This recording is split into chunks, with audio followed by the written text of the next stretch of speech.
Ya, hari ini saya ingin mengajar kita tentang sesuatu yang perlu untuk Bapak Ibu dengarkan. Roh Kudus, Sang Penolong dan Penghibur. Haleluya. Mari kita lihat kitab Yohanes pasal 14 ayat 26. Satu ayat ini saja kita baca baru kita masuk lebih dalam. Karena satu ayat mari kita baca sama-sama. 3, 2, 1. Tetapi penghibur yaitu Roh Kudus yang akan diutus oleh Bapa dalam namaku, dialah yang akan mengajarkan segala sesuatu kepadamu dan akan mengingatkan kamu akan semua yang telah kukatakan kepadamu. Wow. Tetapi penghibur yaitu Roh Kudus diutus oleh Bapa dalam namaku. Ini ketika Yohanes bicara, ketika Tuhan Yesus sudah terangkat dan mereka sedang menunggu Roh Kudus dicurahkan. Dan Alkitab berkata, apa yang perlu kita ingat Bapak Ibu saat Bapak Ibu ada dalam masalah? Apa yang Bapak Ibu ingat?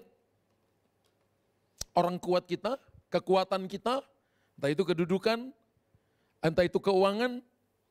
Hari-hari ini Bapak Ibu, semua yang sedang diandalkan oleh manusia sedang digoncang oleh Tuhan. Supaya tinggal satu yang tidak tergoncangkan, yaitu kerajaan Allah. Dan saya tahu bahwa jemaat ini sedang dipersiapkan Tuhan. Kita akan menerima yang namanya kingdom supply.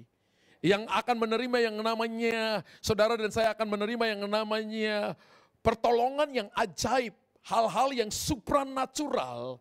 Ingat bahwa setan sedang bekerja dengan overtime. Tapi ingat Roh Kudus juga sedang bekerja dengan cara yang hebat dan ajaib hari-hari ini. Alkitab berkata bahwa di mana ada kejahatan bertambah-tambah, di situ kasih karunia Allah semakin meningkat. Sebuah pertanyaan yang perlu kita jawab begini, apa yang perlu kita ingat saat kita didera masalah? Banyak kali orang berkata, wow tidur gak bisa tidur dengan nyenyak Pak. Jantung berdebar-debar. Ya, saudara tahu, ada kalanya orang berkata, saya pikiran Pak, mikir sesuatu yang tidak bisa kita ubahkan. Mari saya beritahukan ini kepada Bapak Ibu, ada hal yang tidak bisa kita ubahkan. Bapak Ibu gak bisa rubah musim dan waktu, benar? Bapak Ibu suami istri, suami nggak bisa rubah istri, istri nggak bisa rubah suami. Benar? Kita nggak bisa rubah keadaan, kita nggak bisa rubah situasi, tapi kita bisa merubah hati. Amin. Ketika kita merubah hati, situasi keadaan akan berubah. Jadi pola melihatnya, dari cara kita melihatnya berbeda ketika kita merubah sikap hati kita. Dan hidup orang Kristen itu tidak luput dari masalah dan pergumulan. Dari cara Bapak Ibu lihat saya, maaf, kita lagi punya banyak masalah. Dari cara Bapak Ibu lihat saya, minta maaf, kita lagi punya banyak pergumulan, betul atau tidak? Gak mau ngaku, betul atau tidak? Haleluya. Kalau kita sudah gak punya masalah, berarti sudah minta Pak Pendeta ke rumah doa penghiburan.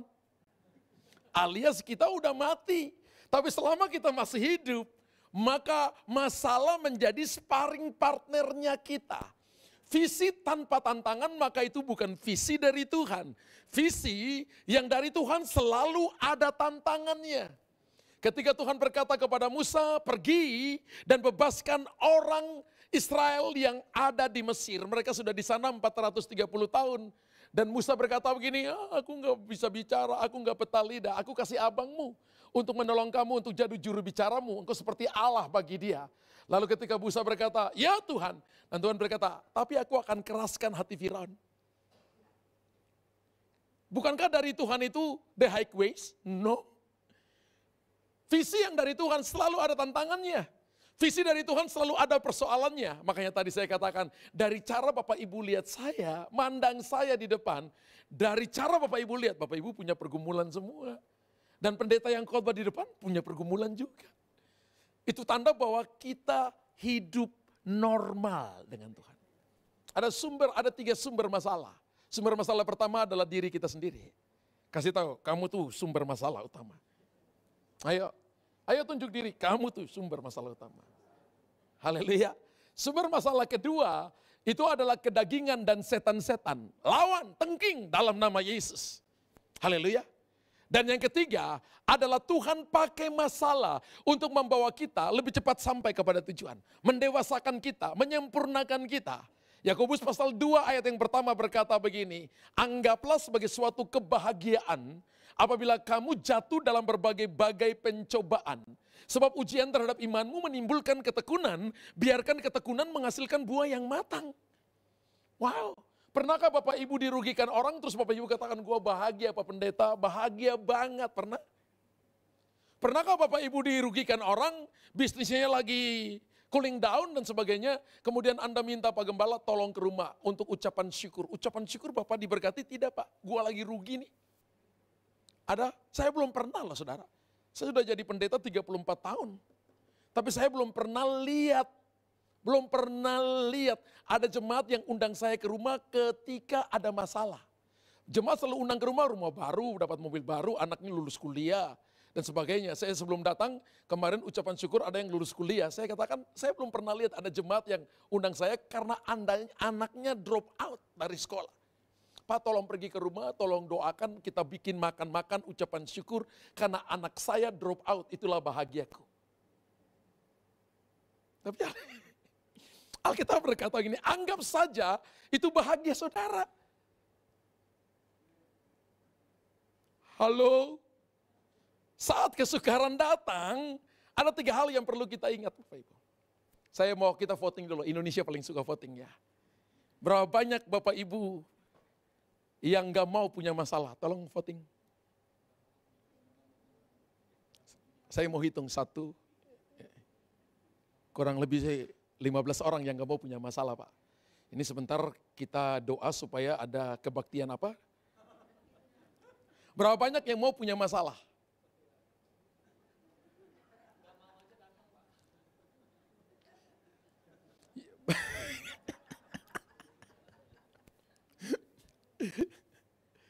Berapa banyak yang tidak mengerti bahasa saya?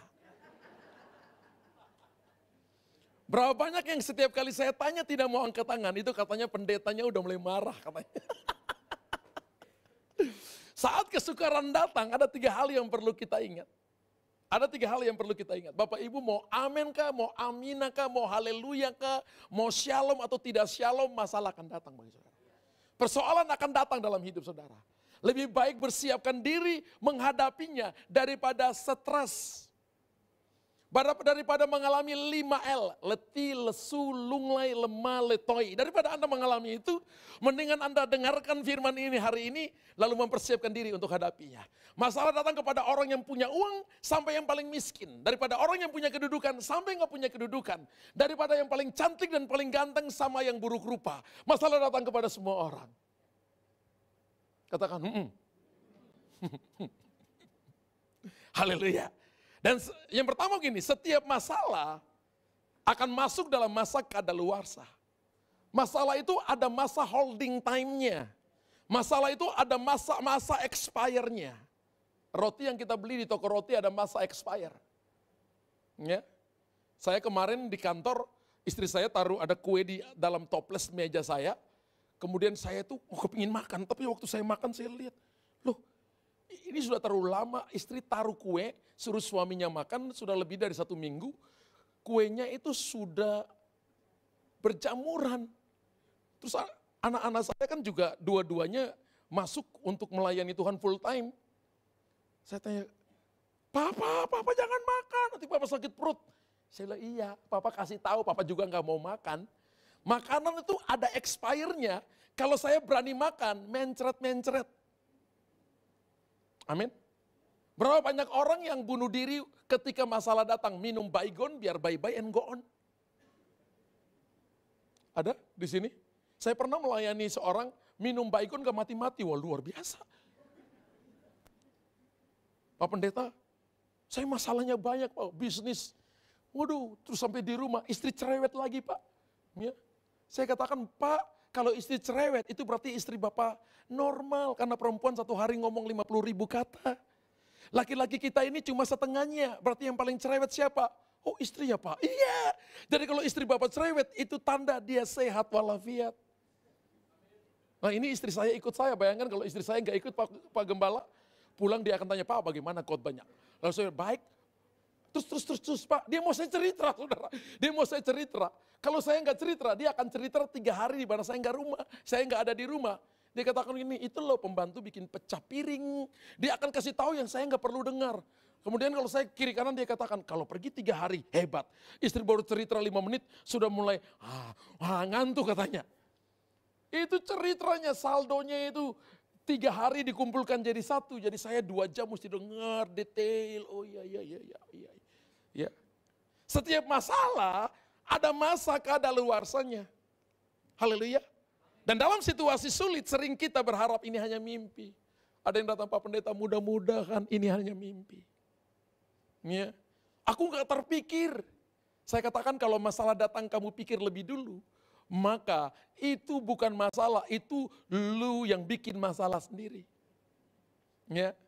Dan berharap supaya besok bangun pagi semuanya akan baik-baik saja. Sebenarnya tidak perlu berandai-andai. Makanya tadi saya katakan semua kita ada masalahnya, pergumulannya. Nggak usah berandai-andai. Setiap masalah akan ada masa expire-nya. Akan ada masalah akhirnya. Akan ada masalah di mana masalah itu selesai. Masalah tidak datang seumur hidupmu dalam satu masalah. Amin. Hanya saja saudara, hanya saja begini. Bagaimana sikap kita saat menghadapinya akan menentukan posisi. Akan menentukan posisi kita sesudah badai itu berlalu. Adakahnya Tuhan izinkan masalah datang untuk membuat kita matang, membuat kita dewasa, membuat kita menjadi orang yang berhikmat. Saya cerita saudara, kesaksian singkat ketika kami membangun rumah Tuhan di Makassar. Dari tahun 2014, itu izin gerejanya itu 8 lantai Bapak Ibu. Ya. Kemudian ada pekerja yang datang tanya ke saya, Pak, ini kira-kira berapa tahun selesai bangunnya? Saya katakan ya paling lama 4 tahun. Kenapa saya katakan paling lama 4 tahun? Gereja lagi punya uang. Dan ring satu saya itu mereka teman-teman saya para penatua itu mereka bukan orang yang kontraktor. Terus saya tanya kepada mereka begini, ini cara kita bayar tukangnya gimana? Caranya bayar gimana? Aduh Pak, gembala kita nggak tahu. Sehingga akhirnya ketika saya pergi pelayanan, saya tanya ke beberapa teman-teman, tapi mereka berkata, Pak, saya katakan gini, kontraktor minta bayar cash dari kurang lebih 30, hampir 40 M, minta cash 25%, gede. 2014, gereja punya uang waktu itu. Dan kemudian saya tuh doa saudara, doa dengan begitu banyak dengan begitu banyak hal yang dalam pikiran saya nggak dengarkan arahan Tuhan dengan jelas. Padahal dalam hati saya sebenarnya Roh Kudus berkata begini, kamu jangan kasih 25%. Istri saya berkata, Pak hati-hati. Bapak Ibu tahu gini, orang sukses di dunia itu kalau mereka banyak dengarkan istrinya. Saya ulangi Bapak Ibu. Kalau suami-suami ingin jadi orang sukses, dengarkan banyak nasihat istrinya. Saya ulangi, belum masuk, saya mungkin agak turun ke depan mungkin ya. Hei bapak-bapak, ini bapak-bapak kita ini semua punya ego nih. Gue yang paling gini, gue yang paling benar. Dengarkan ini. Ini survei. Bahwa survei mengatakan bahwa orang-orang sukses di dunia ini yang akan bertahan sampai generasi berikutnya kalau mereka dengarkan istrinya. Yang tepuk tangan istri-istri bapak-bapak, lihat saya dong. Saya ulangi lagi supaya masuk kalau belum lagi. Atau berhenti di sini Pak Gembala, doa berkat kita pulang. Saya ini salah satu orang yang tidak dengarkan istri saya. Ini sama-sama. Kita 3 tahun pertama nikah, dia mau robek surat nikahnya. Karena istri saya berkata begini, saya nikah dengan monster. Saya dari latar belakang bela diri 15 tahun, atlet bela diri, punya sasana muridnya 1000 orang lebih. Saya jadi orang yang sangat keras, tapi sudah bertobat. Kemudian ketika saya putuskan sesuatu salah, saya nggak minta maaf dengan dia. Dia sudah bilang itu salah, saya tetap bilang enggak, itu kan cuma kesalahan sesaat. Dia mau robek surat nikah, saya bilang sekalipun kamu robek di sorga, kita berdua tetap suami istri. 3 tahun pertama, sekarang udah beda. Terus yang sekarang beda Bapak Ibu. Tapi bapak-bapak saya ingatkan. Karena kita sama-sama bapak-bapak, mari kita sama mengingatkan. Katakan bapak-bapak, hari ini saya lihat ibu-ibu berdiri dong. Tapi mari saya beritahukan. Alkitab berkata bahwa istri itu penolong dan laki-laki itu ditolong. Berarti yang paling kuat itu yang mana? Yang paling kuat itu perempuan atau laki-laki? Ada, saya nggak tahu di sini Pak Gembala, tapi saya tanya pekerja saya, dia bilang, Pak Pendeta, kita yang kuat dong. Saya kata, andai kata kalau kami hamil 9 bulan 10 hari, sambil kamu masak, cuci baju, bersihin rumah, kamu berani nggak? Iya ya Pak, saya nggak mau hamil Pak Gembala. Istri kamu, dia bisa hamil, bisa semuanya, dan dia bisa ngatur anak-anaknya, bisa netein anak-anaknya, nyusuin anak-anaknya. Perempuan itu makhluk yang paling kuat. Yang diciptakan mendampingi kita, laki-laki yang bilang kuat padahal tidak kuat. Ayo, ibu-ibu kasih tahu ke suaminya, kamu perlu ditolong sayang. Haleluya. Amin. Bapak-bapak gak ada suara. Jadi khotbah hari ini sebenarnya khotbah untuk bapak-bapak. Tidak, khotbah untuk kita semua. Bagaimana sikap kita saat menghadapinya, menghadapi masalah percobaan, menentukan posisi kita sesudah badai itu berlalu. Jadi kedewasaan itu tidak diukur dengan umurnya, tidak diukur dengan umurnya, panjang umurnya. Tidak diukur dengan rambutnya putih atau belum putih. Kedewasaan itu diukur dengan bagaimana menerima tanggung jawab dan menyelesaikannya sampai tuntas. Kita boleh umurnya muda, tapi kalau kita bisa menerima tanggung jawab, menyelesaikan sampai tuntas, menghadapi masalah dan tidak putus asa, selalu percaya bahwa Tuhan ikut campur tangan, maka kita orang-orang yang dewasa sekalipun muda. Amin. Dan kalau kita sudah berumur, sudah banyak umur, tapi kita juga hadapi dengan berhikmat, hadapi dengan penuh dengan wise, penuh dengan wisdom, maka anak-anak muda akan belajar daripada kita. Apakah kita tetap kokoh berdiri atau hanyut dan tergulung dalam pusaran masalah, akan menentukan apakah kita sampai di tujuan atau tidak. Dan jika orang Kristen menyadari kehadiran Allah dalam kesehariannya, dan dia tidak akan mudah putus asa. Amin. Dia tidak akan mudah putus asa. Saya pernah melayani seorang ibu yang suaminya melarang ibu ini bergaul dengan teman-temannya. Yang datang ke rumah saya itu suaminya.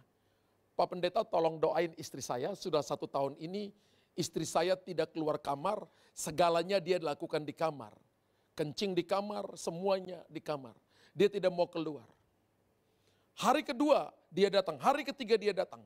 Dan ketika dia datang hari pertama, saya bawa ke Tuhan. Tuhan masalahnya apa ini? Kenapa bapak ini datang dia nggak ajak istrinya, kenapa datang sendiri? Lalu hari ketiga Roh Kudus berkata kepada saya begini, sebenarnya yang gila itu suaminya.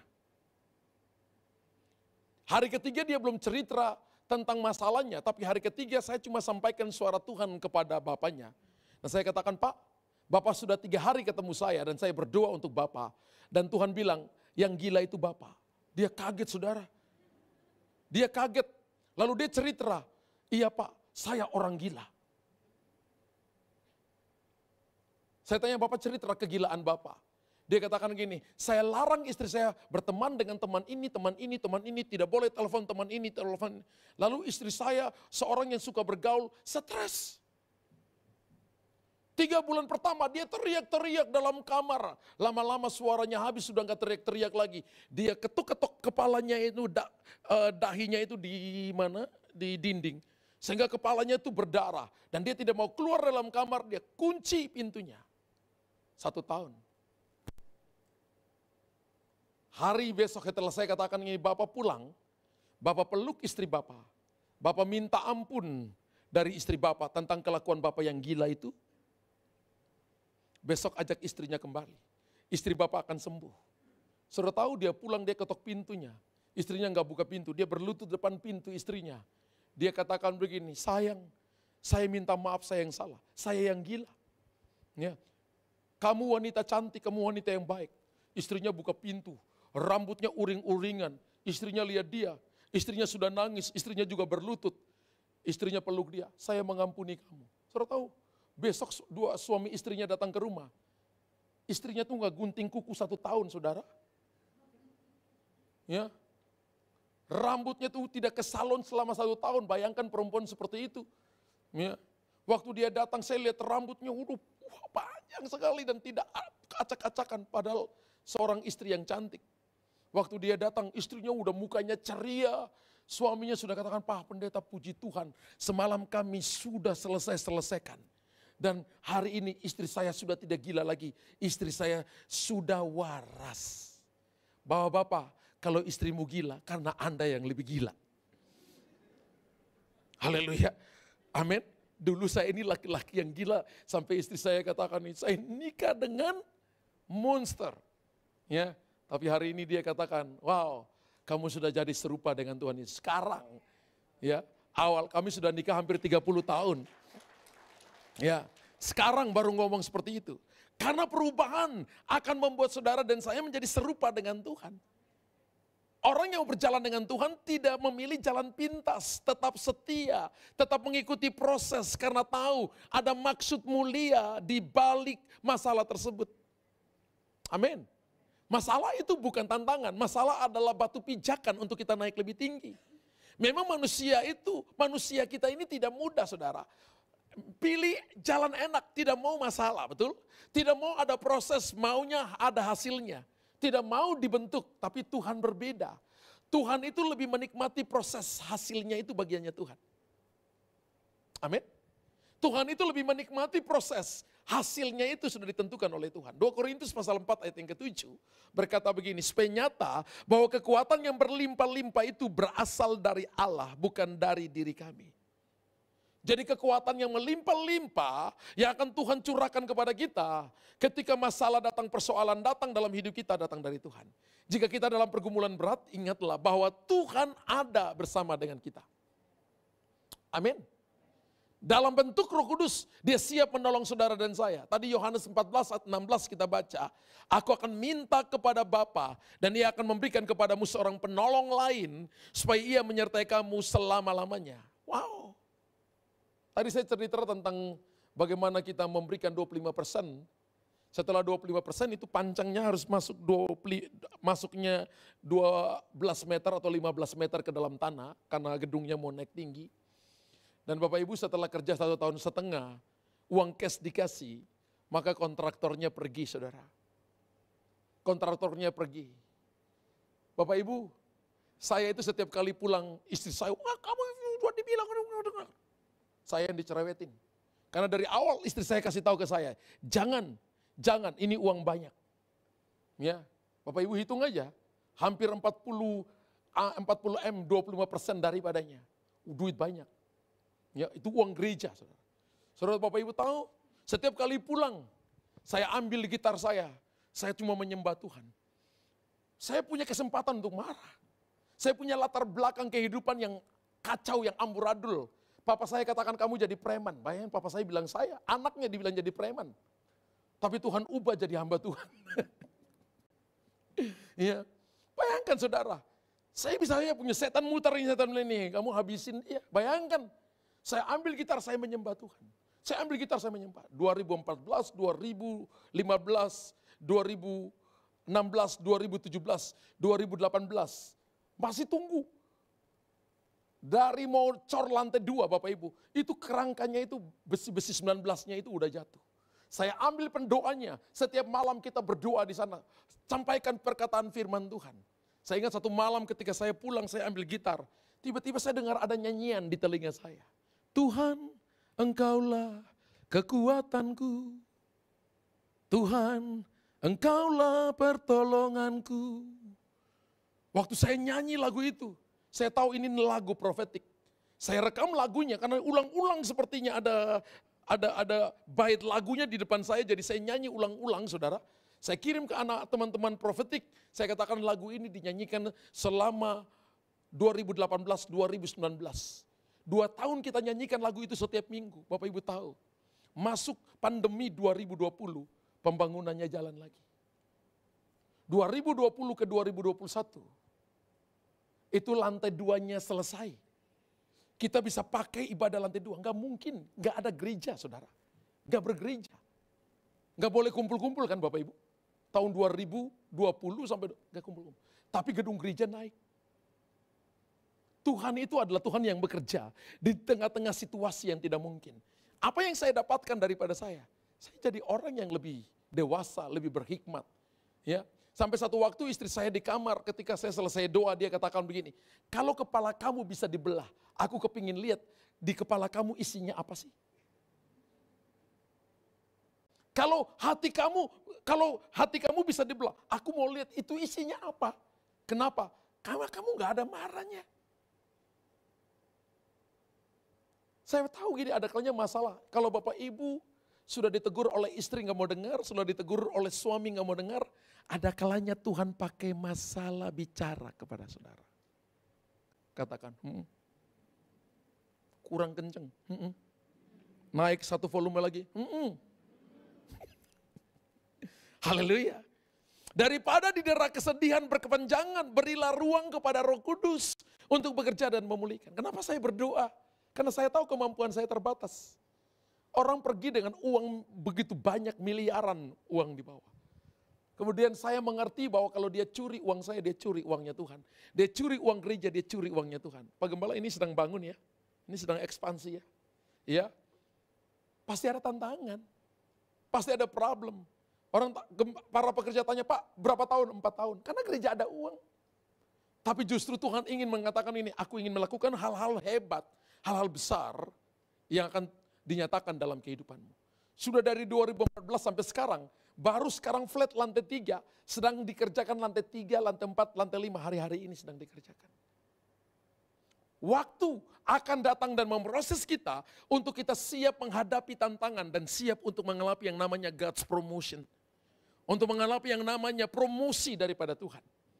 Tapi dalam semuanya itu Bapak Ibu ingat, jangan pernah meninggalkan Tuhan. Ada kalanya persoalan yang datang dalam hidup kita, menjadikan kita matang dan menjadikan kita kuat. Kedewasaan itu penting dalam kekristenan, amin. Hal yang kedua, saya percaya bahwa setiap masalah punya solusi. Betul? Ada ungkapan bijak mengatakan begini, masalah tercipta sepaket dengan solusinya. Masalah tercipta sepaket dengan solusinya. Jadi kalau hari ini ada masalah, ada solusinya. Hari ini kalau ada problem, ada solusinya.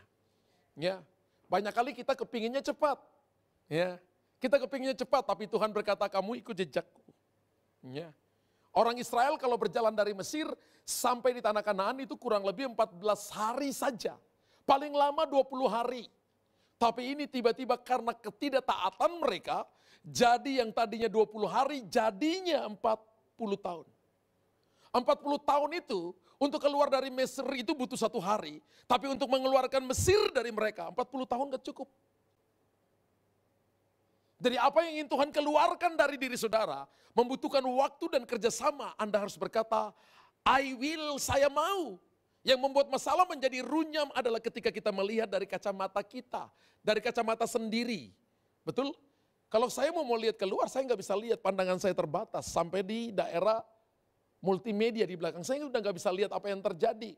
Ruang yang tadi saya duduk dengan Pak Gembala, dengan Ibu, dengan Tante, dengan Pak Santo, saya nggak bisa lihat. Siapa yang di sana? Apa yang terjadi di sana? Karena kacamata saya melihat terbatas, pandangan saya terbatas. Kita lupa kalau jarak pandang kita sebagai manusia sangat terbatas. Amin. Kemudian kita gerasa gerusu, kita panik. Ya. Kita harusnya dalam keadaan seperti ini minta atau pinjam kacamata Tuhan agar kita bisa melihat jauh melampaui yang dapat dilihat oleh orang lain. Melihat apa yang tidak dapat dilihat oleh orang lain dan melihat sebelum orang lain melihat. Kacamata Tuhan akan menunjukkan kepada kita hal-hal yang profetik yang ke depan. Kacamata Tuhan akan menunjukkan kepada kita apa yang sedang Tuhan sediakan di balik gunung yang tinggi. Apa yang Tuhan sediakan di balik lembah yang dalam. Apa yang Tuhan sediakan ketika badai datang menerpa kita. Pandangan-pandangan seperti ini akan membuat kita kuat. Yang orang akan berkata, kamu baik-baik saja, kamu akan tenang. Perkataan-perkataan profetik selalu datang ketika kekacauan terjadi. Ketika ketidakaturan terjadi, maka tidak panggil gembala, selalu nabi yang datang dan berkata, begini, begini, begini, begini. Perjanjian lama selalu seperti itu. Dengarkan para nabinya, maka engkau akan berhasil. Dan Alkitab katakan, lihat Raja Yosafat, lihat raja-raja Israel yang takut akan Tuhan. Ketika mereka mau pergi berperang, Yosafat bertanya, adakah di sini seorang nabi? Panggil dia, kita akan dengarkan suara Tuhan. Apa yang ingin Tuhan bicara kepada kita? Bapak Ibu datang dan dengarkan suara-suara kenabian dari mimbar-mimbar setiap minggu untuk mengarahkan kita. Bagi saya setiap minggu itu Bapak Ibu datang ibadah. Karena mimbar ini adalah tempat untuk kita memberikan, hamba-hamba Tuhan memberikan alat peraga kepada kita. Untuk kita praktek di dunia bisnis, untuk kita praktek di dunia government, di dunia politik, di dunia sekolah kita. Untuk kita jadi sukses dan jadi berhasil. Amin. Filipi pasal 4 ayat 13 berkata, segala perkara dapat kutanggung dalam Dia yang memberikan kekuatan kepadaku. Dari semua masalah ada solusinya. 1 Korintus 10 ayat yang ke-13 berkata, pencobaan-pencobaan yang kamu alami adalah pencobaan-pencobaan biasa yang tidak melampaui kekuatan manusia. Sebab pada waktu kamu dicobai, Allah memberikan kepadamu jalan keluar. Kalau masalah itu diizinkan oleh Tuhan, maka Alkitab katakan tidak melampaui kekuatan, tidak melampaui 1 ons, tidak melampaui 1 kilo, pas dengan kekuatan kita, pas dengan kemampuan kita, pas untuk Bapak Ibu dan saya dibawa lebih tinggi. Dan saya tahu bahwa gereja ini dalam 3-4 tahun ke depan akan menjadi berlipat ganda dengan luar biasa. Saya tahu bahwa tempat ini terlalu sempit untuk Bapak Ibu. Saya tahu bahwa ibadah di tempat ini bukan cuma 2 kali servis. Tapi Roh Kudus berkata gini, akan ada 4 kali servis dalam 3-4 tahun ke depan. Gereja ini akan mengembang dan akan menjadi berkat bagi banyak orang. Saya tidak tahu, tapi saya lihat ada banyak anak-anak kecil yang berlari sampai anak-anak SMP. Sepertinya gereja ini akan punya sekolah lagi Pak Gembala. Ada sekolah? Belum? Tapi Tuhan tunjukkan kepada saya secara profetik bahwa akan ada tempat di mana akan ada sekolah. Mulai dari playgroup sampai SMP awalnya mulai. Dalam jangka waktu 3-4 tahun ke depan akan terjadi percepatan. Tuhan akan mengirimkan orang-orang yang tepat di musim yang tepat. Orang-orang yang tepat untuk mengerjakan visi dan mimpi besar yang Tuhan taruh dalam hati ini. Sehingga ini menjadi sebuah tempat landingnya kuasa Allah untuk bekerja dengan cara yang hebat. Mempersiapkan the next generation dan new generation. Amin. Kalau Bapak Ibu perhatikan ini kesukaran yang dialami oleh Paulus. Dia tidak putus asa tuh. Paulus tidak terpuruk.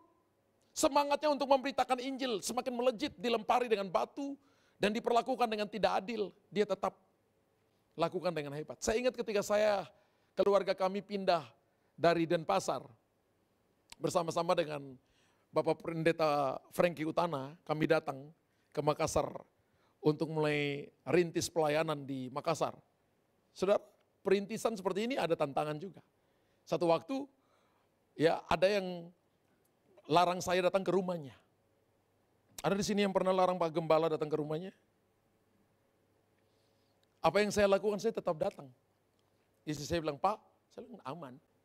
Saya datang bukan untuk cari masalah, saya datang karena di rumahnya ada tempat di mana untuk kita adakan pemuritan. Saya datang ada tuan rumahnya, shalom Pak, shalom Ibu. Mereka cuma lihat saya, tidak ada kata shalom balik. Ya sudah saya masuk. Kecuali kalau rumahnya ditutup dan ada tulisan di depan, Pendeta Luther tidak boleh masuk. Oke, ini rumahnya masih terbuka. Mungkin 75% tertutup, tapi 25% Tuhan bisa pakai untuk mendatangkan kemuliaan bagi Tuhan. Saya datang, sesi pelatihannya selesai, saya pulang. Istri saya tanya, bagaimana? Aman, aman dan terkendali. Roh Kudus ada bersama-sama dengan kita. Haleluya. Kalau Bapak Ibu perhatikan tentang pelayanan Rasul Paulus. Rasul Paulus memilih fokus kepada Tuhan ketimbang pada situasi. Ketimbang pada kondisi yang tidak mendukung. Ketika kita putus asa, ingat berapa banyak pertolongan Tuhan yang kita terima dan kita rasakan dari Tuhan. Saya punya satu teman baik.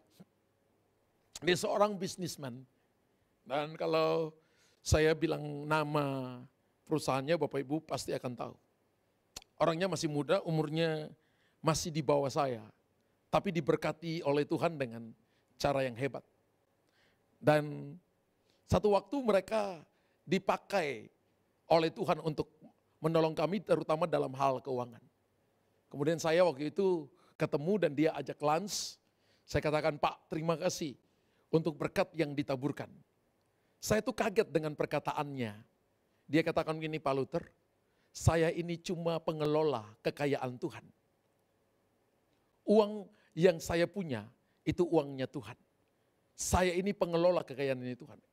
Itu yang membuat saya kaget. Kenapa? Ada seorang anak muda yang diberkati secara finansial luar biasa. Bisa mengatakan begini, apa yang saya berikan kepada Bapa, saya cuma pengelola. Wow.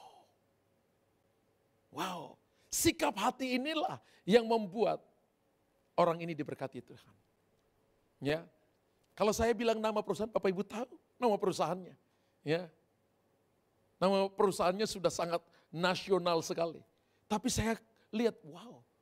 Sikap hati, saya ngomongin, Pak, jaga sikap hati Bapak ini. Karena sikap hati Bapak ini yang akan membuat Tuhan memberkati Bapak. Ya. Alkitab katakan begini, apa yang keluar dari mulut berasal dari hati. Masa-masa pandemi saya lihat mereka mengalami cuma dalam 1 minggu, 1 bulan. Tapi setelah selesai itu Tuhan berkati mereka berkelimpahan. Ya. Tuhan itu tahu melindungi orang-orang yang mengerti tentang sebuah proses dan bergantung kepada Tuhan. Haleluya. Mari tinggalkan sikap bebal dan tidak mengulangi kesalahan yang sama. Solusi itu sebenarnya ada di dekat kita. Tetapi tanpa Tuhan seringkali kita tidak mampu melihat dan menggalinya. Amin. Makanya tadi saya katakan begini, saya belakangan ini kebanyakan dengar nasihat istri saya. Ketika saya suka baca buku Bapak Ibu. Dan saya baca sebuah buku penelitian yang mengatakan begini, sebenarnya buku itu Tuhan izinkan saya baca supaya saya belajar mendengarkan nasihat istri. Ya. Karena saya seorang pemimpin biasa memimpin agak dominan. Ya. Bahkan nasihat istri pun saya dengar tapi saya anggap ya cuma angin lalu. Tapi belakangan ini saya mulai dengarkan perkataan istri. Karena ternyata rahasia laki-laki yang sukses itu tergantung dari nasihat istrinya.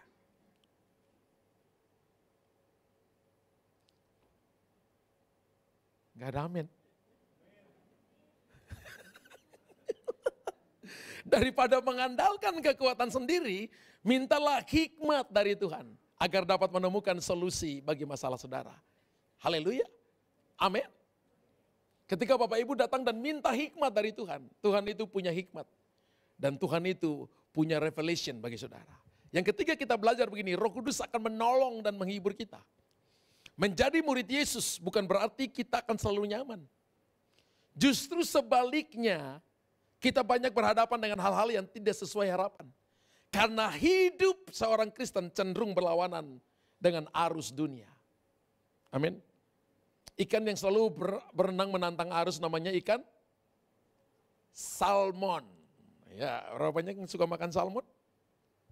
Selalu, saya kalau nonton TV itu selalu National Geography, atau kedua suka nonton film Mandarin, istri saya selalu cerewet saya.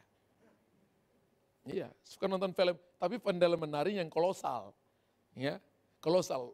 Istilah kamu kan latar belakang bela diri, suka nonton film. Nah, saya suka cerita. Jadi kalau hari Senin, hari kemerdekaan para pendeta, saya di rumah. Nontonnya apa saudara? Kalau enggak National Geography, film Mandarin. Masalahnya itu TV besar dalam kamar, kami suka dalam kamar, tinggal dalam kamar. Istri saya, nonton film terus. Ya, karena dia nggak suka nonton film. Suami suka nonton film, ya. Jadi 2 kutub, tapi saya tetap nonton. Cuma 1 seri aja, 1 seri sudah selesai. Ya, tapi baru saya beritahukan kepada Bapak Ibu begini, bahwa hidup itu seperti melawan arus. Maunya baik, tapi yang datangnya masalah. Persoalan ada kalanya membuat kita semakin matang, persoalan ada kalanya membuat kita semakin kuat, kaki kita semakin kuat berdiri untuk menghadapi hari esok yang lebih baik. Tuhan Yesus tahu umatnya kadang terjebak dalam pusaran masalah, betul. Itulah sebabnya dia mengirimkan Roh Kudus untuk menolong dan menghibur kita kala kesusahan mendera. Tuhan begitu peduli sehingga memberikan Roh Kudus untuk menyertai kita selagi dia menyiapkan tempat bagi kita di sorga. Saya punya salah satu senior, dia itu kerjanya jahit pakaian, jahit baju, kemudian kirim ke Eropa dan kirim ke Amerika. Biasanya kirim dalam kapasitas banyak karena permintaan begitu banyak. Dan kirimnya mulai 98 saudara. Sebelum terjadi kerusuhan. 98 dia kirim dolarnya waktu itu 2.100 atau 2.000 atau 2.100. Dia kirim dan Bapak Ibu tahu ketika dia kirim terjadi kerusuhan. Ya. Dia stres. Dari 2098, 2099 biasanya cair ketika kirim itu cairnya kurang lebih 2-3 bulan uangnya udah cair. Ini sudah 1 tahun uangnya nggak cair-cair. Masuk 99 uangnya nggak cair. Awal masuk 2000, tahun 2000 awal uangnya cair. Dolarnya sudah berapa? 16.000. Kirim dengan 2.100, datang dengan 16.000. Lalu dia ngomong begini, itu teman saya biasanya doa di menara bersama-sama. Dia katakan kepada saya, Luther, itu waktu saya terima uang, itu seperti saya lagi bermimpi. Itu yang di Alkitab bilang ini seperti orang yang bermimpi. Seperti Tuhan mengubah padang gurun menjadi kebun buah-buahan. Seperti Tuhan mengubah padang belantara menjadi sumber mata air. Seperti orang bermimpi. Bermimpi karena saya pikir ini uang gak mungkin datang kembali. Dan saya pasti akan rugi. Padahal itu ada uang-uang bank juga yang kita kirim dan sebagainya. Kita gak punya cash flow. Tapi ketika itu balik, saya seperti orang bermimpi. Saya bayar lunas hutang bank saya. Dan saya bisa memperluas bisnis saya. Wow. Bapak Ibu perhatikan baik-baik ini. Tuhan kalau bekerja, luar biasa. Dan saya ingat setiap kali masalah itu orang ini pendoa banget. Selalu di menara dia berkata gini, aku akan diberkati oleh Tuhan supaya aku menjadi berkat bagi banyak orang. Aku akan dipulihkan bisnisku. Dia tidak pernah bicarakan masalahnya, membesar-besarkan masalahnya. Dia selalu membesar-besarkan Tuhan yang ada dalam dia. Ini orang dewasa secara rohani. Amin. Jadi kalau Bapak Ibu punya masalah, lebih besar-besarkan Tuhan daripada membesar-besarkan masalah. 1 Tesalonika 3 ayat yang ketiga, supaya jangan ada orang yang goyang imannya, karena kesusahan-kesusahan ini, kamu sendiri tahu bahwa kita ditentukan untuk itu. Wow. Selain memahami bahwa semua masalah akan kadaluarsa, kita juga sepakat bahwa akan ada solusi dalam setiap masalah. Menyadari bahwa kuasa Roh Kudus dalam hidup kita akan sangat menolong, melegakan Bapak Ibu dan memberikan jalan keluar. Dan 3 hal ini Bapak Ibu dan saya taruh dalam hati kita. Bahwa setiap masalah ada masa kadaluarsanya. Setiap masalah, dalam setiap masalah ada paket solusinya di situ. Dan ingat bahwa Roh Kudus adalah Roh penolong yang akan menolong kita. Jadi kalau kita mengerti ini, mari berdoa dan minta pimpinan Roh Kudus. Hari ini pergumulan apapun, saya cuma tahu satu hal gini. Kalau Tuhan sudah tolong begitu banyak orang, Tuhan juga akan tolong kita. Masalah datang kepada mereka yang punya uang, kepada mereka yang punya kedudukan, masalah datang kepada mereka yang berpendidikan, masalah datang kepada siapa saja dengan satu tujuan. Supaya kita menjadi serupa dan segambar dengan Tuhan. Berapa banyak yang diberkati Tuhan, mari berdiri dan berikan tepuk tangan bagi Allah kita.